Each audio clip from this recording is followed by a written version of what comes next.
Hello. So today is vlog one, and we are going to analyze one of my games. So yeah, my intention is to analyze the game every time I come, one of my games, and yeah, we'll slowly, gradually add more things to it. But yeah, currently the aim is to analyze the game. Let's see. Here we go. So yeah, you guys can see it, right? So yeah, let's head on. The game was Trick Defense Classical Variation, and it started as an Indian. I was playing as white. This was me, and yeah, let's hop in. I started with d4. He played nf6, and okay, I did not want to do that. nf6. So what his plan might be, control the square d5 and sorry d5 and e4, right? So to counterattack that, also play c3, knight to c3. Now we are controlling these two squares too. We have our support on these two squares too. Now what he played was he played pawn to g6. Why? Because he wanted to bring his bishop out, flank attack and castle quick. And secondly, yeah, these are the two reasons. First one was for the flank attack, and second one was to castle. So what I played was I bought my what I should have played was I should have played my bishop here. Why? Because like it would have given up a pin if he wished to bring the pawn two steps ahead. But what I played actually was I played it one step only. I played it sorry not one step. I played it at f4. So yeah, f4. My reasoning to play this at f4 was to control the square at e5. And yeah, that's what I have been playing for a while now. I am an Italian fan, Italian game fan, Italian opening fan. So yes, that's what my thinking was. So yes, and my intentions were also to castle queen side. Why? Because I could clearly see that he wanted to castle king side. So yes, then I could have done the pawn march. So I played this f4, bishop to f4. He, as I did predicted, he played the bishop to g7, flank attack, and then I played it two steps.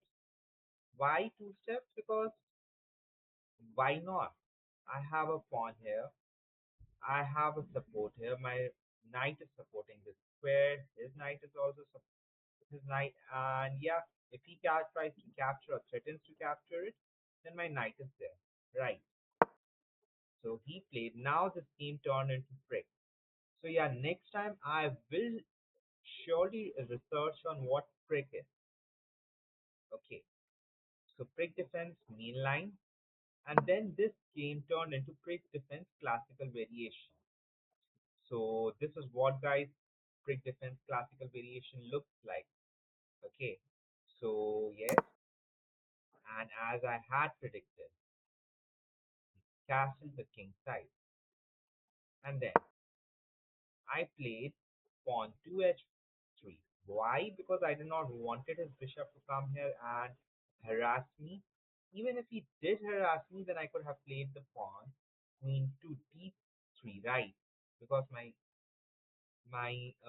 there's no one here, so it would have been a quiet place to do that. But my bishop then could not have got out. So yeah, that would not have been a good ending. So yes, he brought his knight mysteriously, I should say, mysteriously brought his knight back. That I couldn't understand d7, but then I realized that he wanted to push the pawn two steps. Now, when he pushes the pawn two steps, two steps. Okay, yeah. Now what I did was it was my turn. So I played the bishop to c4, and now he it was his turn. So now he played e5. So now my queen was hanging. My bishop was hanging. So now there are two things I could have done. I could have either played my bishop here and attacked the queen. Well, if I had done that, this could have been no, he couldn't have played that. He couldn't have played f6 so because the pawn is pinned, right? So I could have simply played it here, played it to g5, right? So, and even if he had captured the pawn, even if he had captured the pawn, then his queen is hanging, so I would have captured it, right? And then, but that's not what happened. I went for a simplification. That is, simplification means like cutting out pieces, clearing out the game, and making it like an even plain field for both the players. Doing equal exchanges,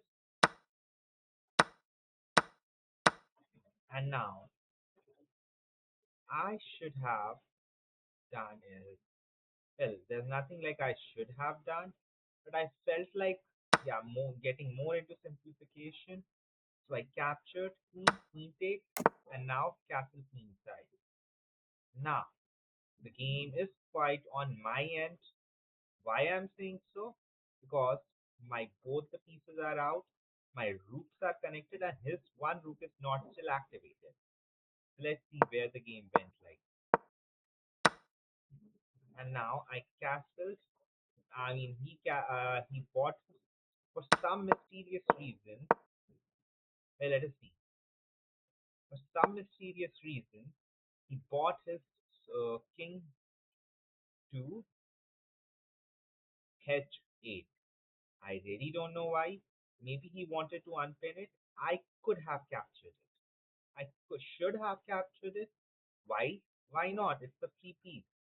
But then, if I had captured it, he would have brought his rook out to f8, and it would have been an open field for him. Well, he had already an open field, but yeah, another one. So, yes. But let's see what I played. I played my knight. Well, now. He played a beautiful move. He pinned my bishop, and now, because of some stupid reasons I did not care about it, I captured the pawn, nxd7, and now he got a free piece. And now he developed. Now he developed. And now, can you notice for some few stupid reasons, I gave up a bishop and a knight to just capture an undeveloped rook. So guys, never trade a bishop and a rook, a bishop and a knight for a rook. Okay. Why? Because they together cost 6 points and the rook alone is just 5 points. So it's not worth the trade.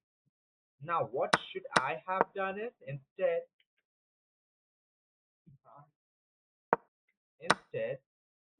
I could have played this. I could have played b3 and then went for a trade. Right. If he had captured, I would have captured. Got it? So yeah, I don't know why, but yeah, I have a way of saying this to my kids. So yeah, this is what actually happened in the game. And now you know the reason why I played my rook to e1 because of same reason. I did not wanted him to capture it. So yes,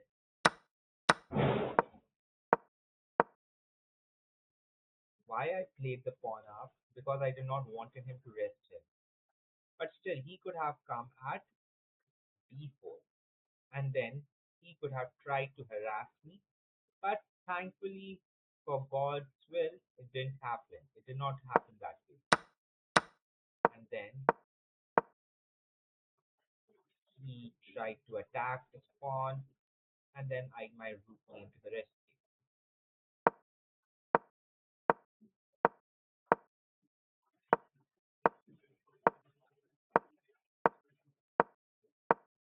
till now I realize that I could have, instead of maneuvering it so hard, making it so look so hard, I could have simply played it at d1 and then came to come to d6, right?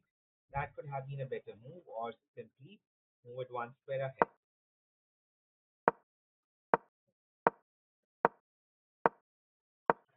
But still, I did what I did.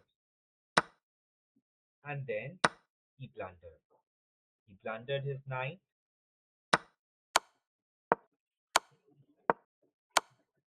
and then, but he was kind of attacking me, and then I captured two of his pawns,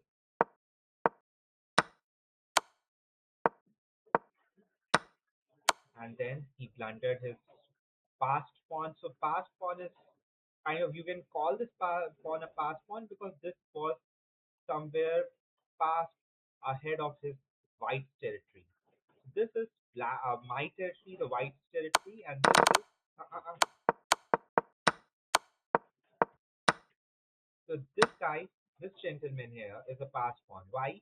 Because this is white's territory, and is hmm,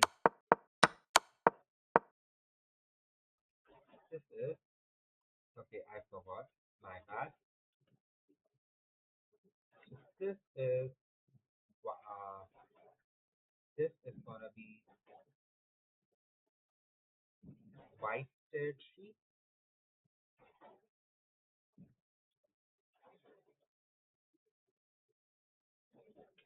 and this is gonna be black territory. Right. So this gentleman has entered my territory. That's why it would be known as pass pawn. So now I captured it, and now this guy was harassing me. So what if I had just moved one step here? Then it could have been a simple checkmate, but foolishly I didn't do that.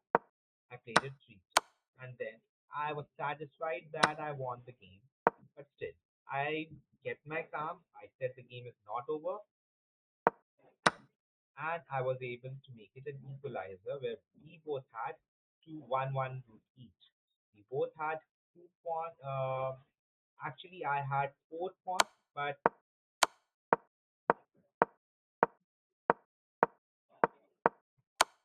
actually, yeah.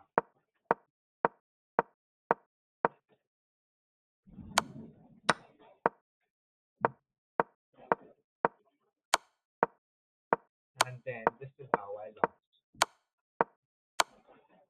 Why I resigned here? Because obviously you can see this is a skewer, right?